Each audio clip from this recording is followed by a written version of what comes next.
Thank you very much, Krista and Tom. It's a bit, well, I think it's wonderful that ACUNS is meeting at the Ralph Bunche Institute. It's a bit, it's a hard act to follow. And so the big shadow over my shoulder, please don't measure me against the Bunche standard. I'm afraid you might be disappointed. But I do want to thank you for this invitation, because I just look around the room and the number of people here who have thought long and hard and for quite some time about the UN. It's really an opportunity and a pleasure to see all of you here and to speak with you on this topic today. It's always a little bit challenging when you know your audience knows a little bit too much about your subject. You can't get away with quick facile ideas. But I would like to try to be a little provocative today about your topic. I think we've probably been asking the question about new UN since its founding, but I want to really answer it today. Are we talking about a new UN right now? And the fact is, the answer is a very decisive yes. We still have all the old UN there. That's not going away, and all of our old business lines will continue on. And by calling them old business lines, that's not a pejorative. We will continue to do all the important work in the humanitarian space and in peacekeeping and the like. But today I want to focus on the part of the agenda that is truly new and where the UN is doing some truly new things, and really put a few fairly clear propositions, I hope, on the table about that. Before we dive into that subject, though, it doesn't, I think no matter what time in the UN's history you would take a subject on about a new UN, there's always been major things going on. But I think today, if I could just underscore a few things, where I sit every day, I have a very good kind of vantage point of what's happening in the world, what's not happening to respond to those things in the world, and seeing what is dumped on the UN that no one else can solve anywhere else. So in terms of being a sensing post, the Secretary General's office is an awfully good one, and a number of you in this audience have served there, and I think you have a sense of what I'm referring to. But if you just take literally the topics that we've had meetings on today, you get just a taste of how uncertain the world governance is today on the big questions. Syria. We wake up every morning, Syria is on our agenda. It's on our agenda in new ways every day. This is not just another challenge for the UN. So as we have people in harm's way, and our first military observer has been wounded in Syria in the last 24 hours, we are most certainly on the firing line, not just literally in Syria, but I think the challenge facing Syria and indeed the whole region is shaking the region to its foundations, having just come back from that region, and it is going to shake the UN to its foundations before we're done. So I think on the peace and security side, we're in some very deep and turbulent waters. Tomorrow I'm headed off to Rio, and the Secretary General is going to be very much in the middle of the discussion in the G20 on his way to Rio. There is a lot happening and not happening in the Rio debate as we take the run-up to Rio. Rio 1992 was a landmark conference. Rio 2012 could be a very good workmanlike outcome, but it is not going to be the earth-shaking conference that Rio 1992 was. And there are some very good reasons for that. It's not just a question of negotiations moving too slowly and the like. It's that the range of interests mobilized around these subjects is so much broader and so much deeper that easy agreement on big principles is not where we're at. It is all about what we're actually delivering on the ground on sustainable development, which will make this conference successful or not. And I think here, what you will see in Rio in a few days is is actually going to deliver more on that front, on the actual delivery, what's happening on the ground, than most people anticipate. So maybe the expectations lowering of the negotiation process might give us a counterpoint on the other side of what actually is happening on the ground. But the sustainable development space is very much in formation right now as we speak.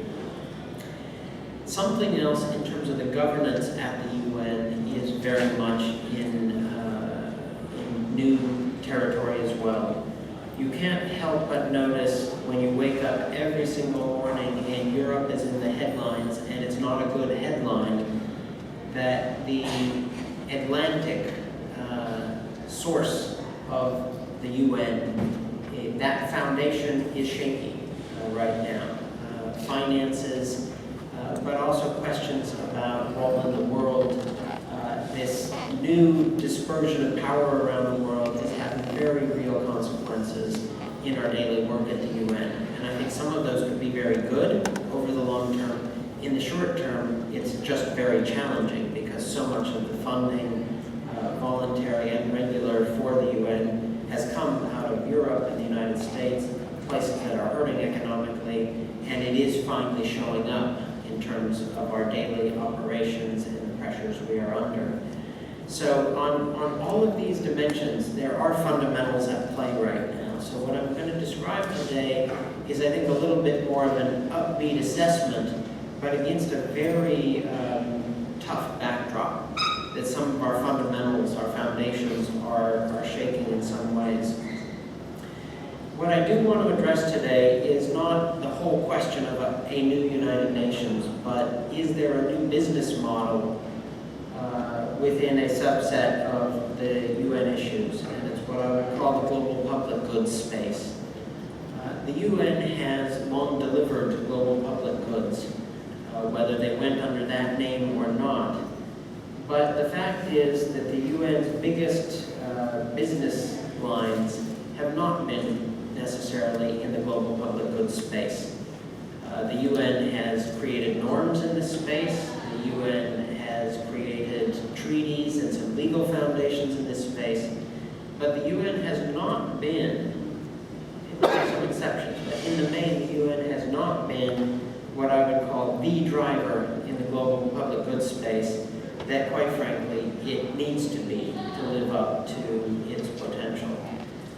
So what I wanted to address today is what the UN is doing that I think does constitute a truly new business model for addressing global public goods, and then leave as much time as possible for discussion of that subject, because I think it is a very interesting one. What do I mean by a new business model here?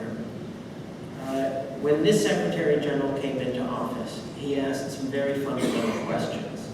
And I think because he did not come from that Atlantic tradition, of which all the norms of the UN come, he was casting a fresh eye on it, which was, I think, very healthy. He was also asking some fundamental questions about the use of the platform of the Secretary General.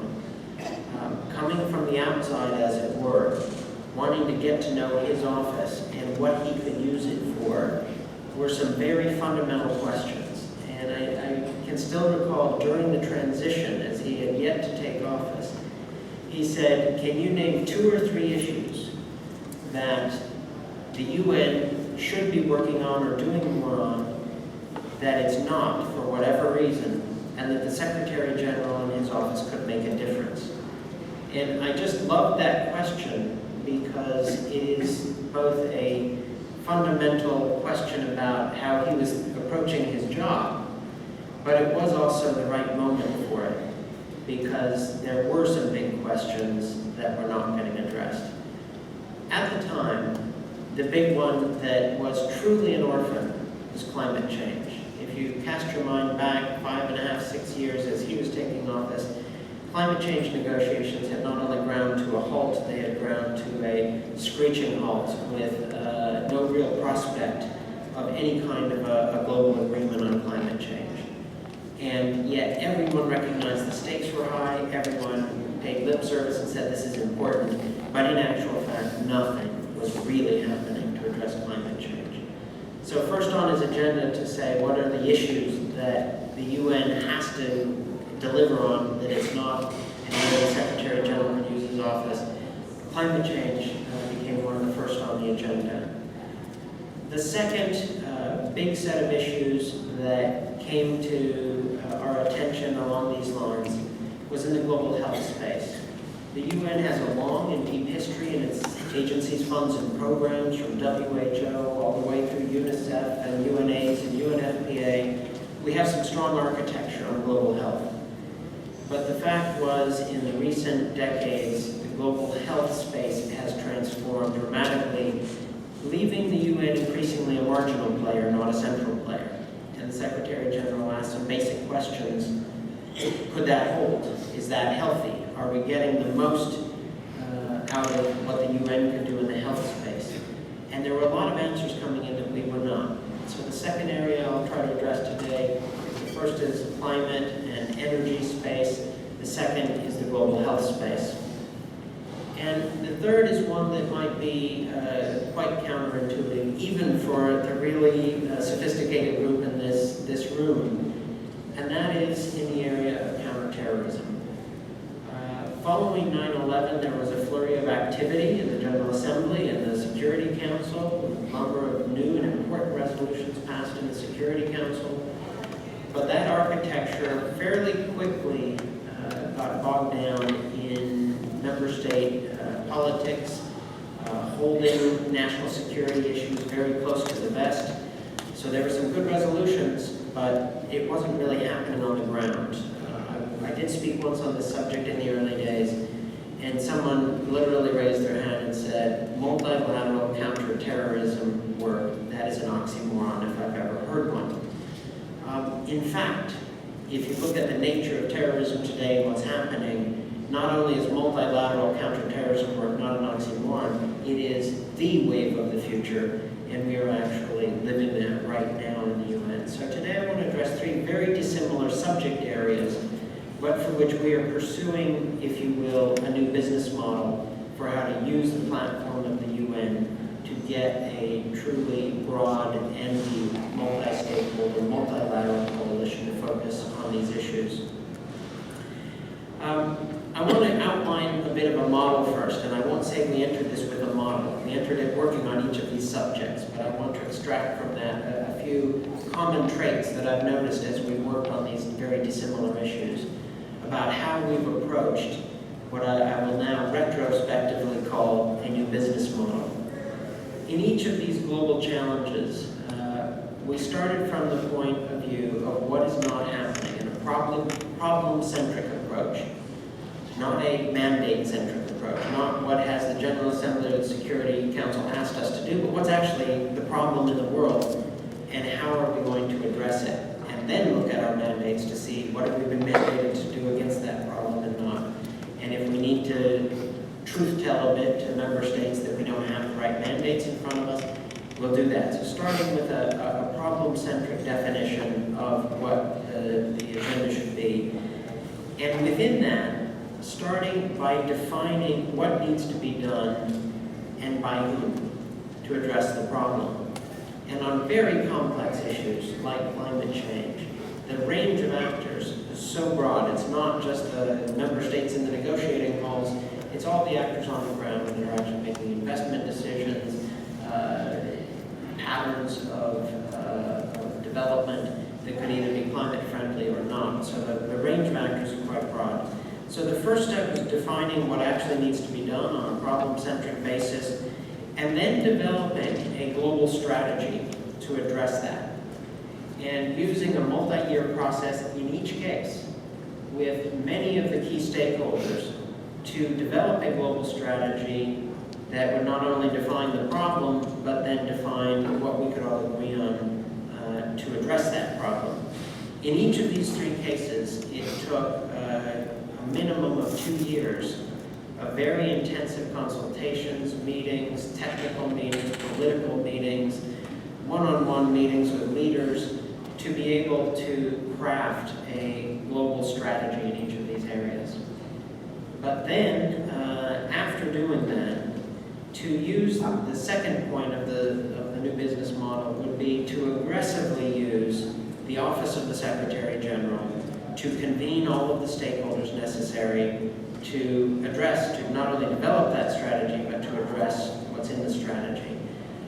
We all talk, and everyone in this room, I think, has written about the role of the Secretary General, and the convening authority is one thing that I think everyone can agree is a source of power for the institution and for the Secretary General. But what I've been struck by working for two distinguished Secretaries General is that we've used a fraction of the convening power possible by the Secretary General. And while that is growing, I think, it is still not untapped, but underutilized resource for the institution of the UN and, quite frankly, for global governance. So using the convening authority of the Secretary General to build truly multi-stakeholder alliances around these problems that have been identified. And by multi-stakeholder here, I mean starting with the member states, starting with the member governments, but very quickly incorporating international institutions and architecture in these areas, such as it exists, whether it's mapped to the problem or not. The civil society dimension, bringing in key civil society actors early, not after all the decisions have been taken and then getting some NGO buy-in at the end, but actually bringing them in on the front end. And then one of the biggest changes in the space that the UN inhabits today, I think, is the globalization of the private sector. And the fact that the UN has been developing relationships to the private sector through its agencies, funds, and programs, mostly out there in the field, but increasingly also through the Global Compact and the development through the Global Compact. The engagement with the private sector is a major new development, and we sought to tap this very directly in each of these initiatives. So recognizing what is happening out there in the world in terms of globalization, not just in the classic terms we talk about, but especially in terms of these actors, and then mobilizing them on a global basis. The third part of the model, if I can call it that, is engaging leaders, people at the top on these issues. I can tell you in the case of climate change and energy, in the case of global health, and in the case of counterterrorism, believe it or not, those issues are not ones that heads of state have generally dealt with. At best, they have dealt with them episodically. They are issues that were relegated to various parts of their bureaucracy. And this is where a lot of the problems lay, in the mapping of how you unlock new decisions and new directions. That ministers were not empowered. I think the Secretary General is beloved among health ministers around the world, because health minister after health minister said, "You have put me into the game in my government. I've always been running my show way over here in the sidelines, but now all of a sudden you have my president, you have the whole cabinet focusing on health in my country. This is totally new." So this piece of the model of using the Secretary General's access to leaders, and combined with number two, the convening authority, bringing leaders together, is a much more structured approach to that function, which has long existed and every Secretary General has used, but to do this in a much more systematic and sustained way in these areas. The fourth part of the model, if I can call it that, is to use the Secretary General's good offices, not in a conflict situation, to mediate between two parties, as every Secretary General has done since the founding of the organization, but in fact to use the good offices to mediate between very different interests among stakeholders on these big global public goods questions of the day. There is a very active space for negotiation. Say if you take the climate change cut and look at between not just the different government positions of small island developing states not getting a full seat at say at the table with big states, high emitters, but actually sitting down with the people making massive investment decisions which will make whatever the governments agree to either relevant or irrelevant, depending on what decision they make. So I think this idea of good offices expanding it from being a narrow definition of good offices in a conflict setting to a good offices function in a much broader set of negotiations that are ongoing in these spaces, and using that to some effect to unblock different problems that have been holding up agreements in each of these areas. And then finally, one of the pieces of this model that I think is both extremely important and interesting, but also very challenging, is using the UN as an organizational hub for implementation of what comes out in the agreements in each of these areas. So not only doing the strategic and normative part up front, but then trying to leverage the UN's operational capacity in a much more lined up way, bringing the different pieces of the UN together to then be the hub of organization around on-the-ground implementation of what is agreed to in these different strategies. So if that's what I could call the model that in retrospect we've used in each of these and some common dimensions of each, let me just quickly review kind of what we have done in each of these three and give you a taste of where I think we are in each. On climate change, I think you all know the Secretary General played a very important role in getting this back on track, getting an agreement in Bali to have a climate change negotiation again, and then in the run-up to Copenhagen to get leaders focused on the issue. While everyone, I think if you polled the public, if they knew that there was a climate meeting in Copenhagen, would say, yeah, that failed.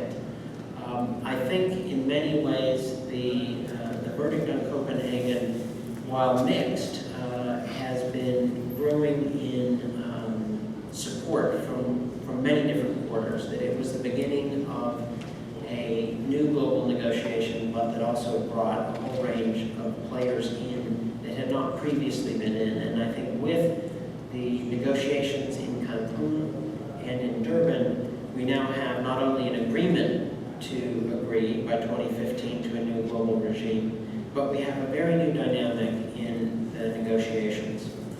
That said, it's not in the negotiations that I think the really novel things are happening. The negotiations are, if you will, old business line of the UN, bringing the governments of the world together to negotiate an outcome. But if we are ever to have a truly new global climate regime, it will not happen by one big bang agreement followed by implementation. It will happen because we are implementing a series of things, governments then agree to a series of things. We implement more things, they agree to more things. It is a much more serial negotiation interspersed with action on the ground. And this is why I think the Secretary General evaluated after Copenhagen that if we were to have a successful negotiation, we actually had to deliver the action on the ground first in order to get the agreement that will allow us to step to a higher plane. So it's kind of inverting the normal course of things vis-a-vis negotiations and implementation. And I think here the insight was really born in China. There was a period at which some of the senior Chinese representatives said, oh, we're doing all of that. Everything that these other governments are asking us to do in the negotiation, we're doing all of that. But everyone noticed they weren't agreeing to it in the negotiation. They were just doing it, which that's probably the best way to do things, just do it. But that was holding up further agreement from others, because just doing it is great, but if you can't agree to it, then others don't get pulled up to the same level. So the insight that we had to kind of approach this the way that China was approaching it. Let's get everyone to just do more, then they can agree to more if they're all doing more. And here, the Secretary General started an initiative on sustainable energy for all, which is probably going to be the source of some of the biggest headlines in Rio in a few days. The Sustainable Energy for All initiative is a three-part initiative which focuses on guaranteeing universal access to modern energy services by 2030. That's 1.4 billion people, 1/5 of humanity that is energy poor today and does not have access to modern energy services. And here, if I could just put parenthetically an example of where the Secretary General picked this up in part because of his own experience. Growing up in Korea in his day in a village, had no access to modern energy until he was a freshman in college. And he knows what the implications were for development and for opportunity, for studies, for health, of not having access to energy. So the first piece of the energy initiative is access, guaranteeing that full access to all people around the world by 2030. But pairing with that, two very important other pieces, that this is not just an access initiative. It is also an efficiency initiative. Energy efficiency is the second goal, to double the rate of increase in energy efficiency by 2030. Currently, with technological development and deployment of resources, we're increasing energy efficiency by about 1.2% a year. If the human race is to survive, and our planet is to survive, and we are to provide energy for jobs and development that is necessary, we have to dramatically improve that rate of energy efficiency. So the goal would be, and this is through a long technical process with people all over the world, an achievable goal of doubling the rate of energy efficiency by 2030, from 1.2% per year to about 2.4% or 2.5%. And then a third goal in the energy initiative of doubling the amount of renewables in the energy mix. And here, if you look at the energy access piece, we need all the energy sources on the table. That's clean, that's dirty, that's everything in between. But that one thing we should be able to agree on is that a greater percentage of all the new energy coming online has to be cleaner, more efficient energy. And that is an area where we need to make progress. We just came from meetings in Saudi Arabia last week with the Secretary General, and I'm pleased to say that the government of Saudi Arabia, for the first time in its history, has an energy strategy. And the Minister for Petroleum proudly told the Secretary General, we've always had an oil strategy, we've never had an energy strategy. So the fact that things are changing in even a place like the Kingdom of Saudi Arabia, so that they will continue to pump oil and do what they have always done in oil markets, but that they have a strategy to grow other sources of energy very aggressively within the kingdom and globally, is kind of very consistent with where we're trying to go on this. This I can't say too much more about because a lot of what will happen has yet to happen here in Rio. But I can tell you that the action agenda that the multi-stakeholder group brought together by the EU Secretary General, that was put out in April in London and then endorsed by the Clean Energy Ministerial there, is a very interesting document about the future of energy in the world that I would commend to you if you want to get that off the Sustainable Energy for All website, off the UN website. But watch this space is the bottom line on energy. This will be some headlines, and there's some very exciting things that are happening. The second area in global health, in many ways, maybe is the earliest pioneer of this new business model in its full sense. Because while we entered the energy door through the climate door, and that took a period of years to evolve, we entered the health door right up front and very consciously. Health actors around the world kept coming to the Secretary General in his office and saying, you need to help us with this disease or that disease, or we need to focus on underweight babies, we need to focus on vaccinations, we need to focus on new emerging threats, we need to focus on, and everyone had their disease, their constituency that needed more attention. And at the same time, we saw huge increases in spending on health. And we were trying to map, if all this new money is it going to the right places? And the answer was manifestly, not really, no. That in fact, great new sources of income were being dedicated to health, but it was not in a strategic framework of where is the biggest bang for the buck, how can we save the most lives with the limited resources we have. So the Secretary General used the core H5 health agencies, of the UN, to do the technical backstopping for a deep exercise with a number of key governments in the health space, private actors to define a potential health agenda and focused on women's and children's health, because this is really where the epicenter of what's not happening. So we started from the departure point of, if the MDGs are to be achieved, what needs to happen? And the answer was women's and children's health were the caboose of the MDG train. And if we're to achieve them, they need to be the engine of the MDG train. So it was no less than say, let's take the caboose and move it to the front of the train. Easy to say, much harder to do. But what has happened is that we did get an endorsement of a global strategy for women's and children's health in 2010 at the summit meeting for the MDGs. And what shocked us at the time, we had asked governments and private actors, civil society actors, to step forward and make commitments to make this happen, so that it's more than just an agreed strategy, but to show that people are going to invest in it. We did not intend a pledging conference of any sort, but by the end of the day, we tallied up the commitments that had been made were well in excess of $40 billion, billion with a B. The UN these days talks about millions of dollars, hundreds of thousands of dollars, tens of millions of dollars if it's a big issue. Billions of dollars is generally doesn't cross our lips at the UN. Too much money, we don't see those kind of resources. But here in this initiative, we had unlocked sources of money that were not all going to come through our coffers, they weren't going to all come through the UN, but massive investment flows to achieve our goals, to achieve the UN's MDG goals in health, and women's and children's health in particular. And here, this part of the model is both very exciting and very challenging. That the UN is the catalyst to get these huge investment flows, but then how do you account for them? So we built into the strategy and into, once we saw that this was involving huge amounts of money, that we had to make sure that there was an accountability process that made this very transparent for all concerned, so that these commitments would be not only accounted for in a technical sense, but in a political sense to all constituents.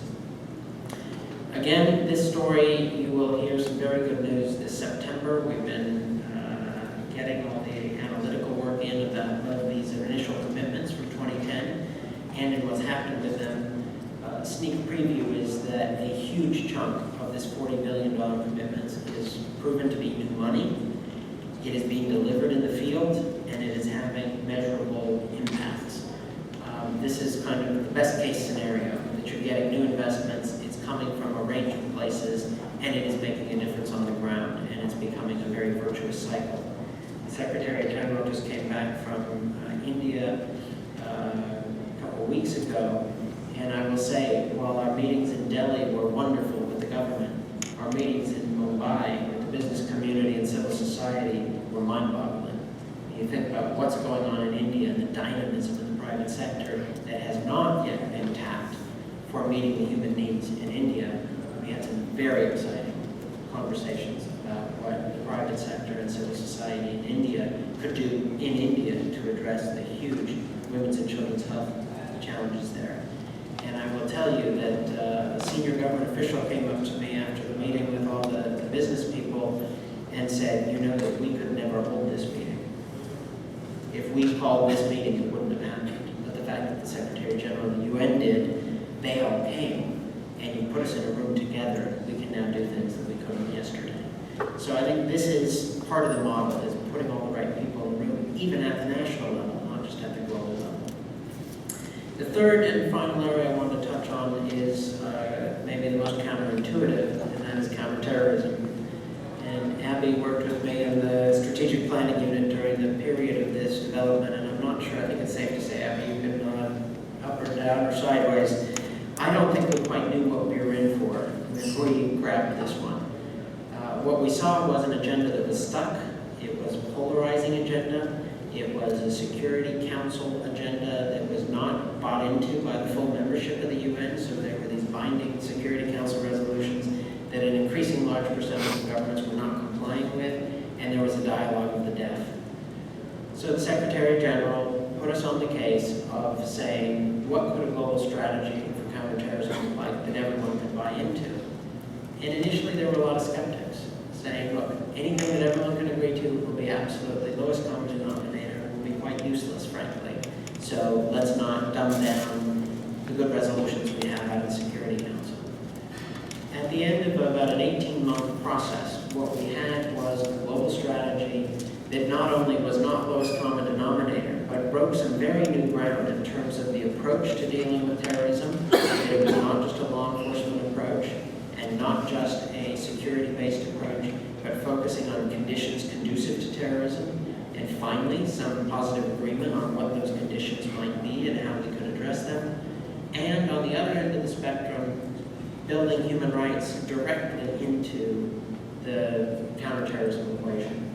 Because of course, not only are terrorist acts violations of human rights, but much has been done in the name of counterterrorism, which violates human rights as well, and that we had to fundamentally change that equation. This strategy was adopted by the General Assembly in 2006, I think, as a surprise to all. I remember that day having people come up to me to congratulate me on the strategy and the fact it went through, and every single one of them, person said, I never thought this was going through. When you guys were saying it was possible, we said, no way. This agreement, most big, tough, hard-fought negotiations in the UN, like in all legislative bodies, you get an agreement, and then people take a big step back right after they agree. They don't want to do everything that they've just committed to. They think they're waiting for the other guys to go. With the global counterterrorism strategy, we've had exactly the opposite. It has grown and strengthened every day since it was adopted. It was adopted by consensus, but with some countries expressing reservations in their statement of explanations of vote. But today, we really have 193 countries working with us on this, which is extraordinary. But what is even more extraordinary is it's not just a strategy and a set of norms that have been agreed to, but it is actually operational in a wide range of countries now, but it wasn't even 2 and 3 years ago. We just came back, as I mentioned, from Saudi Arabia. The Secretary General joined the second advisory board meeting of the UN Counterterrorism Center, involving about 21 governments around the world, from all parts of the world. And we agreed on a series of areas where all the new resources that are coming into counterterrorism should be dedicated. These are extra budgetary resources.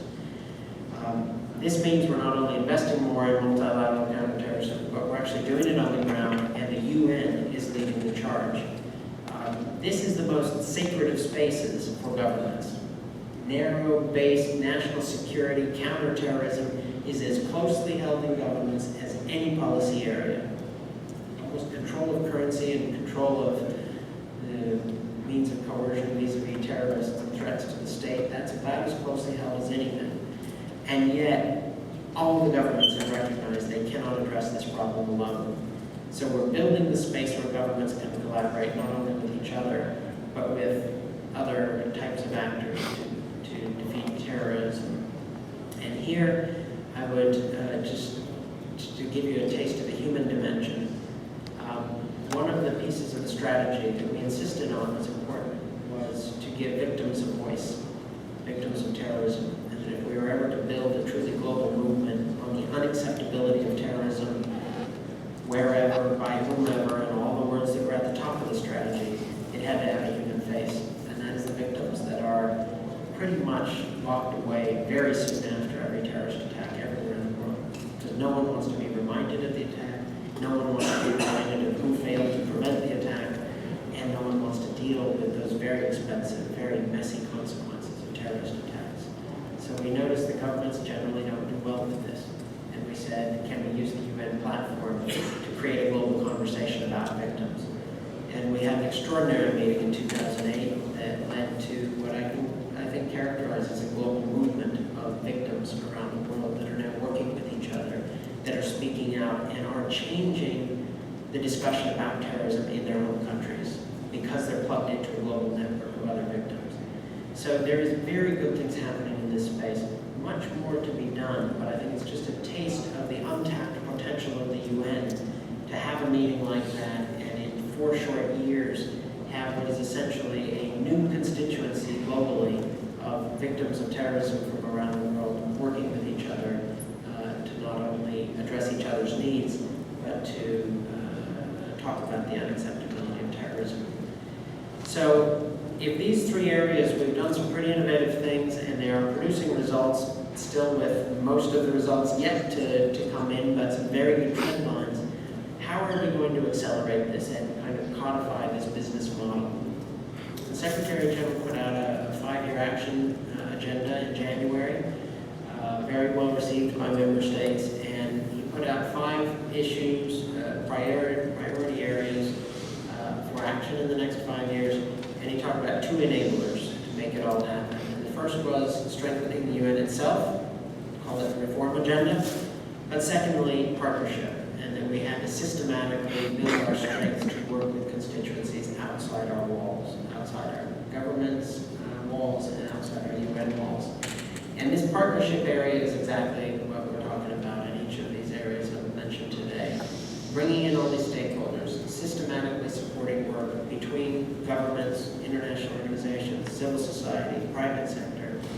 So the Secretary General's put this on the agenda, and I think by the time he leaves office in 4.5 years, the UN should have a much deeper, more robust partnership capacity that will bring in these constituencies and bring them into the discussions with the member states and into the implementation in a way that could actually make the achievement of the MDGs possible, that could make the achievement of whatever succeeds the MDGs possible, and even in areas like peace and security and human rights that are not the first areas that people think for partnership.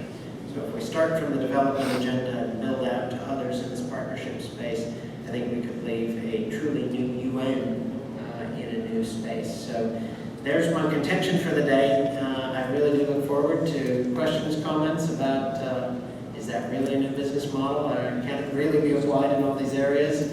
But it is exciting, I will tell you.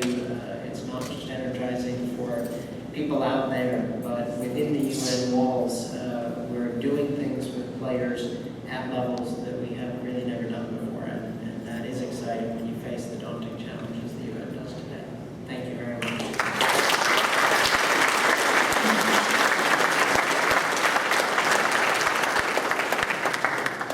I think Tom and Abby agreed that I will field my own questions here, so please, if you would mind, just if I could ask you, I know there's no microphone for you, so if you could just speak up as loud as you can, and if I need to echo the question, I will. Please. My name is Yasin Zamakar. I'm from Somalia. My question, I mean, it's a very interesting model you presented. If I can think about if the UN is really struggling to be the driver of global public goods, the observation I make is that at the end of the day, it has to come down to people. And my question is about the international civil service system. I'd like to present just 4, it's going to be a very good question, but just 4 observations I made from your presentation. First, the operating context I think we see is you have a very intelligent relationship between member states and the Secretariat today, the consequences of which are the 5-year action agenda of the Secretary General basically brought to a screeching halt. If you look at staff management relations, those are also quite talented of late. If you look at responsibilities of the Secretary General that are given to him in Article 99, you notice that you have quite an interesting operational context happening. For example, the proliferation of SRSGs out there. There are those that criticize the Secretary General that he should have taken on Syria himself, similar to Dag Hammarskjöld taking on the king of Vietnam, taking on Iraq, etc., as opposed to subcontract. And then finally, if you look at the UN common system, for example, the Bretton Woods institutions still sit outside of that. The common system perhaps isn't considered as such. So I wonder if the UN is truly to be the global driver of public goods, where are the people left? Because at the end of the day, it's going to take the perhaps reinvigoration of the international civil service system to achieve all of the items you described. Great. Big ideas. I don't think I can paraphrase that, though, so I hope everyone could hear it. If I could take up a few of the distinct ideas you raised. First, on the question of bringing this down to the individual level and the international civil service. I think it's safe to say that the creation of the International Civil Service has been a topic of debate over many years, but what was created over 6 decades ago is not really a modern international civil service like I think anyone would want. We have manifest problems with the system as it exists. We have identified the problems many times over for member states, and they differ on how they want to solve those problems. I think there is a lot of work to do on the strengthening the organization piece. We will only be as good as the people we can put against these problems. And while the UN today, to this day, still attracts the best and the brightest from all over the world, we do not retain the best and the brightest from all over the world. People get frustrated, they leave. If you just look at the quality of the young people in the UN organization, it is impressive.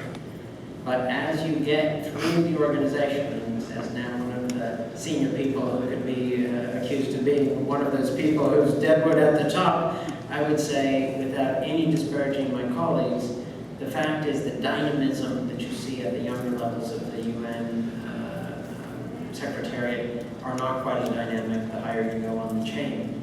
And I think there's some very good reasons for that, but there's some very bad reasons for that too, quite frankly. And I think on these very mundane issues of mobility that the Secretary General has championed from day one when he came to office, saying we need a modern mobile workforce. People actually have to move. I mean, he was shocked to learn that some people have been in their job, the same job for 30 plus years. You just can't run a modern organization with some individual in the same job for 30 plus years. So I think we have some very nitty-gritty human resources issues to address. And the Secretary General has put proposal after proposal to member states, some of which have been passed, some of which have been partially passed, and many of which have been sidelined.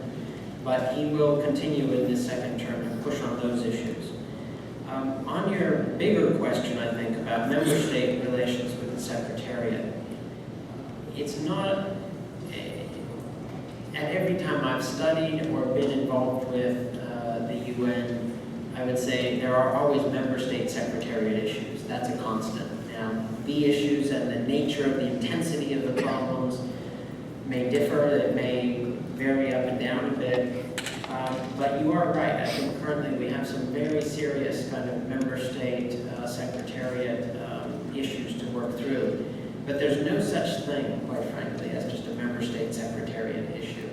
It's a member state issue. And we get their problems imported into our universe. And I think this is where there is a lot of work to do between member states. They disagree on certain issues, and then they displace those disagreements into the Secretariat, and we end up carrying the bag. Now, even if we acquitted our responsibilities perfectly, we would still have a whole range of those issues. And then any missteps we make clearly compound the situation. I think in this regard, there is a chance to kind of rewrite the compact. And it's relating to this diffusion of power in the world. There is no doubt on all of our big issues today, the number of countries in the room when the solutions are being crafted is much bigger than it used to be. And if you just take, let's take the outside the UN, but the inside equivalent of the G20 countries, you don't see a major issue where the G20 countries are not in the room. When I started at the UN, going with the Secretary General to G7 and G8 meetings, that was the group that kind of decided where a lot of the resources go. It is a totally different discussion when the G20 countries are sitting around the table. Now, the G20 doesn't agree with each other any more than the General Assembly does. In fact, I would say the record of the General Assembly and getting everyone to agree to tough issues issues may even be better than the G20, but we'll park that for another day. But I do think that the democratization of power in the world is having some interesting challenges at the UN, but also some huge potential. And here, just to give an example, in these three areas, whether it's climate change, and this group of countries, 20 plus countries, not all the same ones in the G20, but say 20 big players, can make a huge difference.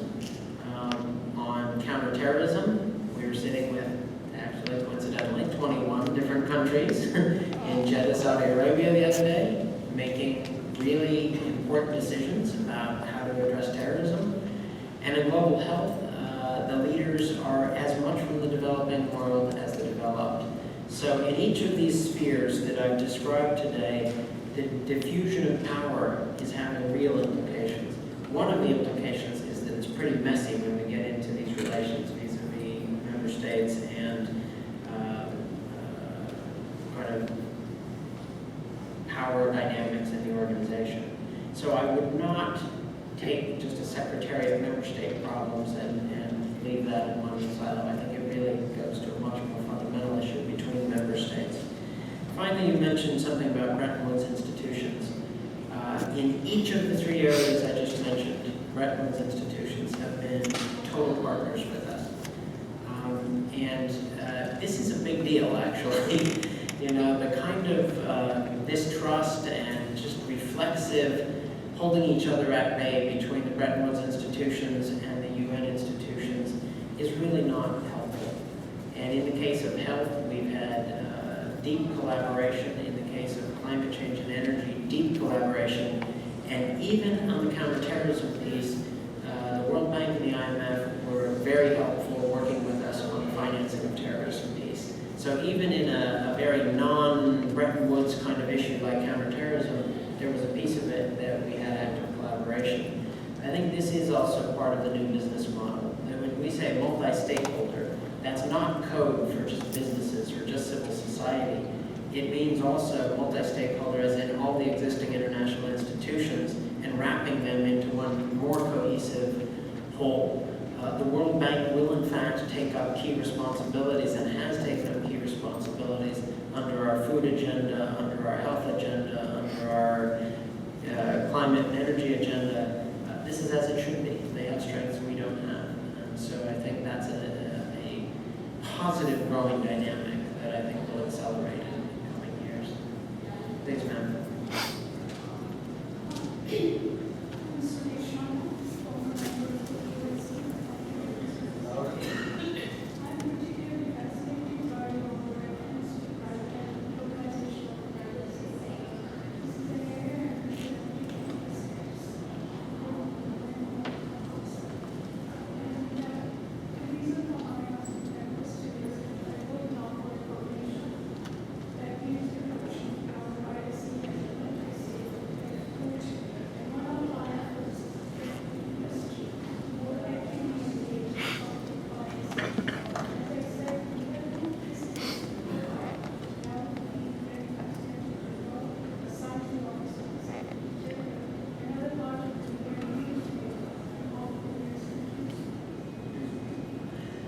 Great question about kind of elaborating on the globalization of the private sector, and in particular relating to the issue of piracy and how to engage the private sector in an issue like that.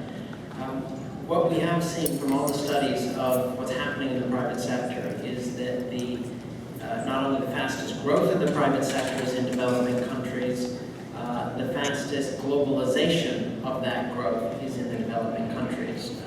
And sitting around the table with the Indian businesses a few weeks ago, they were huge players, not just in India, they were huge players in all parts of the world, or at least in some other key parts of the world. So whether we were focused on health in that instance, but they had global reach, and it is not there is no book of private sector players in India to turn to flip through. Kind of the Western version of this would be the chambers of commerce and all these organizations that function in the West, some of which have become involved with the UN through early days of the global fastest growth in the national networks of the Global Compact are in developing countries. And I think this is true, but I think the largest national network now is in China. It's certainly one of the fastest growing. China, Korea, India, South Africa, Brazil. We're seeing very strong growth in those national networks. So we have a platform from which to engage with businesses. Now, that said, the Global Compact partners are now about 8,000. We'll grow to about 20,000 in the next few years. But I think it is just the tip of the iceberg in terms of having to leverage change in a much broader private space.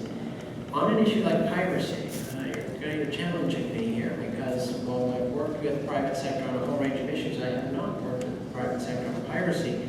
But I can immediately think of what are the private actors that have a stake in making sure that piracy is addressed and addressed in a constructive and rapid way. So whether it's the big logistics companies, the shipping companies themselves, of course, are engaged, but I think also a lot of the consumer goods and the like that are paying a large premium to take shipping routes that they wouldn't otherwise take. It's not hard to imagine who are the companies that could be useful, but as your question, I think, rightfully indicates, I can't think of a single organization that is actually doing that is organizing private sector interests. Now, I think here, you asked for places in the UN system that might be working on this. I do think that there's some interesting work out of Vienna, out of UNODC, on their corruption work and some of the networks with businesses that have worked with them on corruption issues, and that might be kind of tapped for some of this. I think also the Global Compact is a good entry point to the private sector and high-performing companies around the world that might be organizers for different constituencies. But this really is new space, so I'll actually think about your question, see if I can come up with some other answers, but I think it is, I would love to see this applied to things like piracy, because there's no question the private sector has a huge interest and could be hugely helpful in addressing this. Please.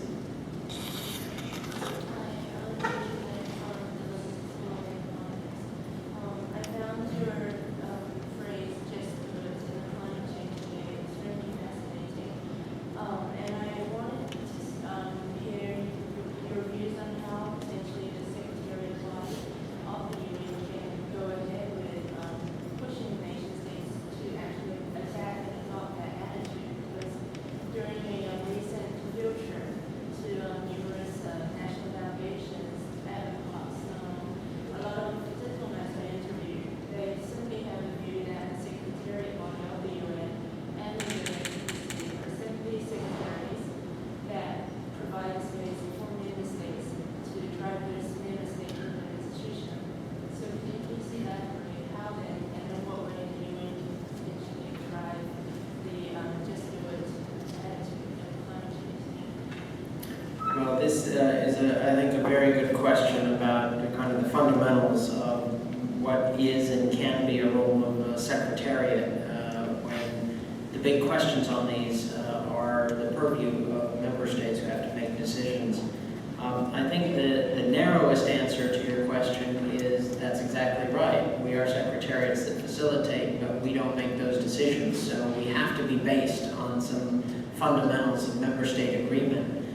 But what I think each of these cases show is that there is more potential member state agreement to be coaxed out of the member states than just happens naturally. And I think getting actors in the room is one piece of the equation, but putting other actors in that change the incentive structure is a major piece of why these multi-stakeholder initiatives have been so successful.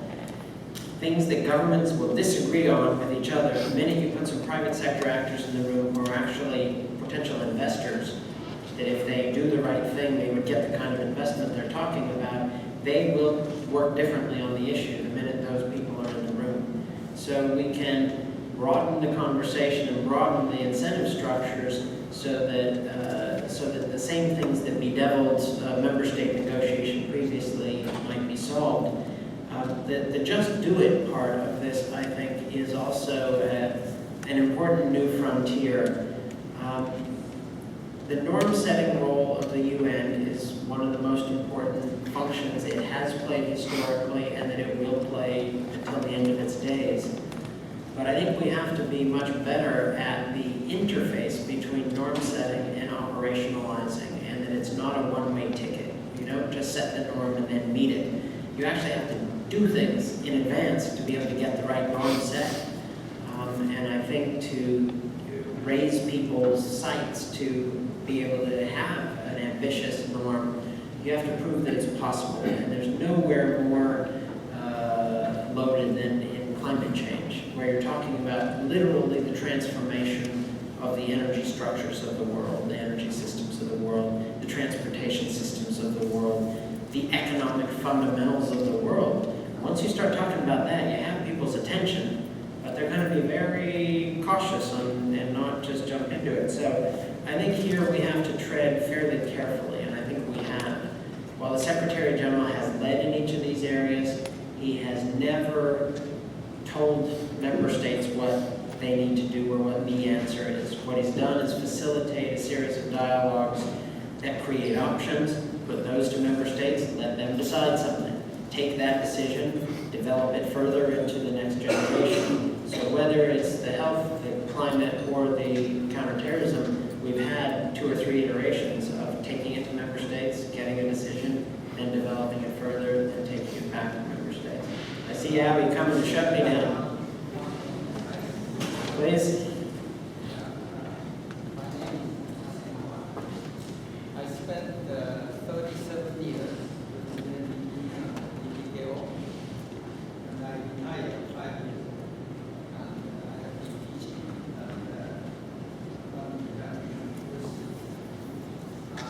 Question I have to you is basically how you can encourage not only the universities, but the ideas different parts of the world. I think what you said at the beginning is quite right. That I was most encouraged. You said that the Syria movement could shape the Arab world, but also shape the United Nations Foundation. Then you went on to discuss the agenda that I found that quite normal. But as a UNDP former man, the first thing I think something which we have been addressing for the last decades. And terrorism comes close to the idea of this fundamental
very nice place to end, especially with ACUNS and the important role that many of you have played in the ideas that inform the UN. And with Tom sitting in the front row as the author or editor of the ideas that changed the world, I think the idea that the UN has been traditionally a place where big ideas have been hatched and have been incubated and that have transformed paradigms in specific areas should not be in any way underestimated. I think that Tom's work and colleagues' work in that series that was done, and I would commend it to anyone who has not seen it. If you don't think ideas are powerful, just take a read through it and see what you think by the end of it. It's a master work, I think. So I take the issue and if I could call it a critique of the fact that we could do more with the ideas side of thing very seriously. If I could put this dimension, you talked about some of the Western ideals and ideas, and what does this Secretary General bring to the table?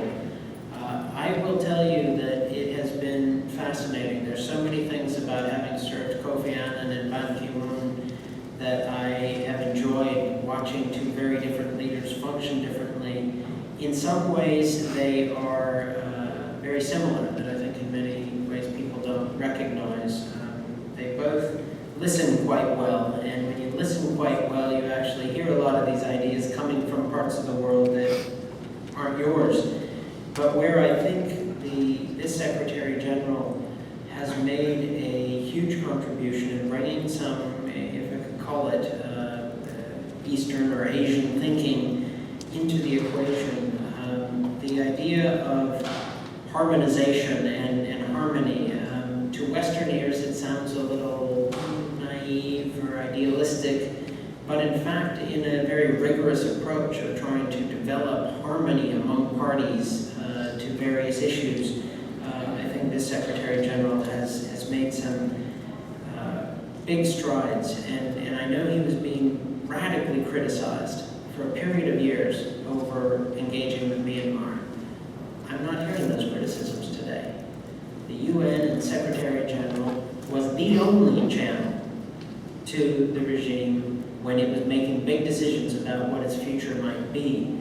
And the fact that there was a harmonizer at the helm that was willing to take the hits publicly, to engage privately, to help draw them forward into a dialogue, that's what a Secretary General can do.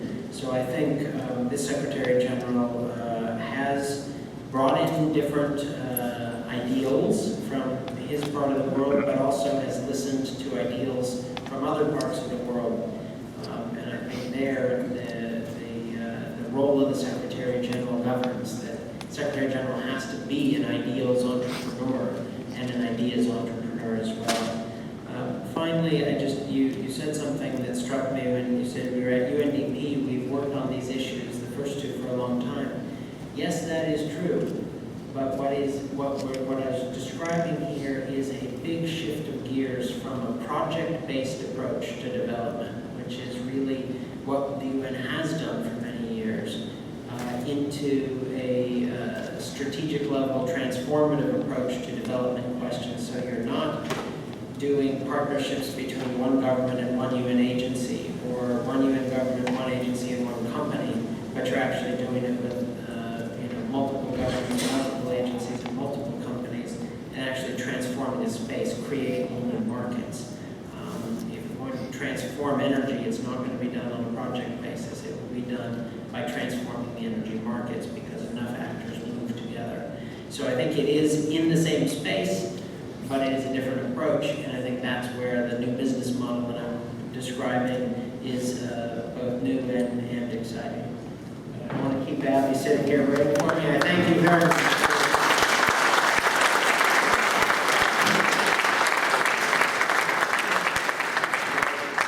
It's both a professional and personal pleasure for me to thank Paul for that really stimulating presentation, which I think has struck a resonant chord with the audience. It's a professional pleasure because I'm becoming in as the new chair in a few days for ACUNS.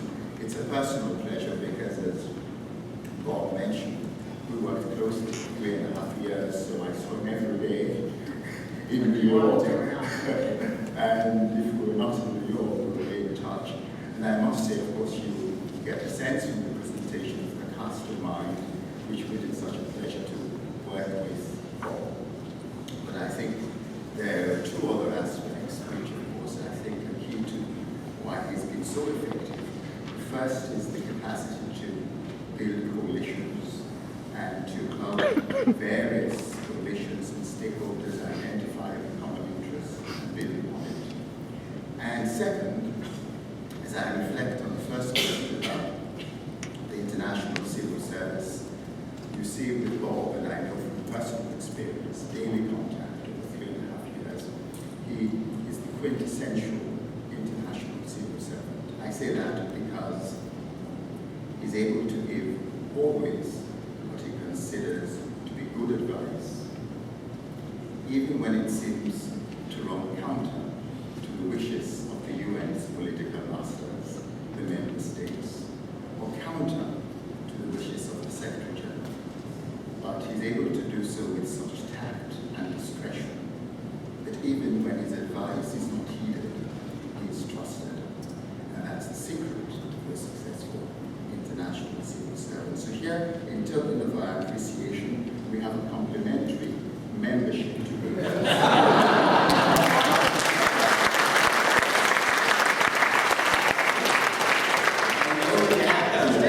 I know that Bob believes in sustainability, so he's going to make sure it's not a one-off.